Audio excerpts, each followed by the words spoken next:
Well, thank you guys for coming to Arbor Day 2024 on the Mount Berry Trail. We're excited. There's a lot happening here, not just trees being installed, but a lot of trail extensions, which we'll hit on that later as well. But I just wanted to thank each one of you for all of your hard work that you do, all of the trees that have been installed in the past few days. We're thankful for our street department and all those involved, from calling in a work order all the way to the execution of whatever it may be that you need done.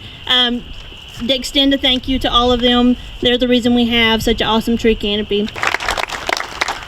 And also we have all of our Georgia forestry gentlemen. We have Seth Hawkins here with us today. He's going to talk a little bit about all of the things that Rome is doing to grow. And we have been awarded yet again our Tree Growth Award. So I'm going to give it over to Seth. I work with cities across the state. There are about 140 tree cities in the state, Rome being one of those. And so I've seen the good, the bad, and the ugly of how a tree program can run. And I moved to Rome about 2.5 years ago, and it's been just a pleasure to be a resident of the city and seeing it all work well and seeing everybody doing their job and everything working so holistically, because it's not just the trees, it's not just planting trees, but it's caring for trees. It's the people, the general public, supporting the city, putting the funding and putting the investment into caring for those trees to make sure they live a long, full life, right? Thank you so much, and what an awesome crowd to attend this year's Arbor Day celebration. I think Sammy will talk about it in a minute, but we have some tremendous plans. I said tremendous plans for this area.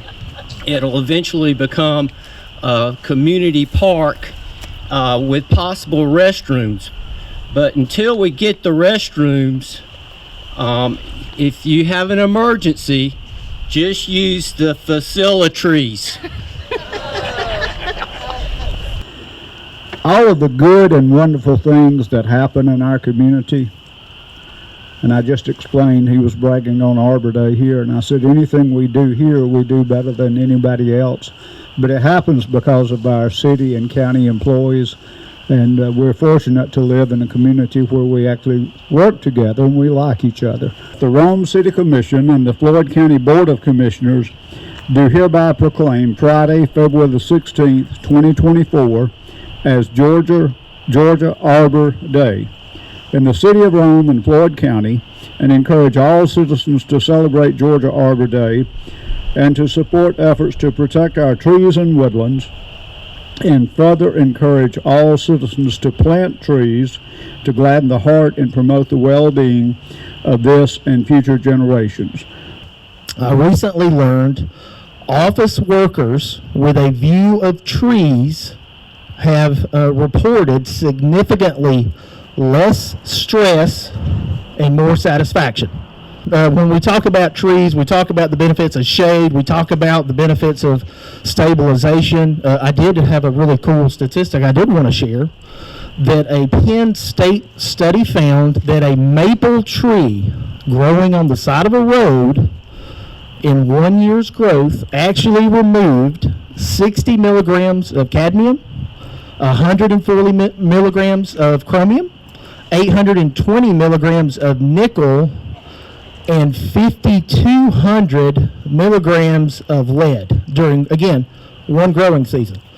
So you may be thinking, well, that's interesting. And so just to put that in perspective, a child that consumed 1 milligram of lead would be considered seriously poisoned. And so we coincidentally are celebrating the planting of maples here today. So how about that for some environmental protection? So exciting times. Ernest, tell us a little bit about the trees that you have planted and what the future plans are for the Arboretum. Well, we got plenty more trees we're going to put in. We're trying to build another Arboretum here on Trailhead Trail. And these trees here are what they call legacy sugar maples. And we're trying to get something that's going to give the color, winter, summer, and fall. You know, winter time it'll be dormant, but they'll start putting off yellowish red, and then it'll turn green, and in the fall it'll turn yellow to light red again. They're kind of similar to the ones that we had at Barron Stadium.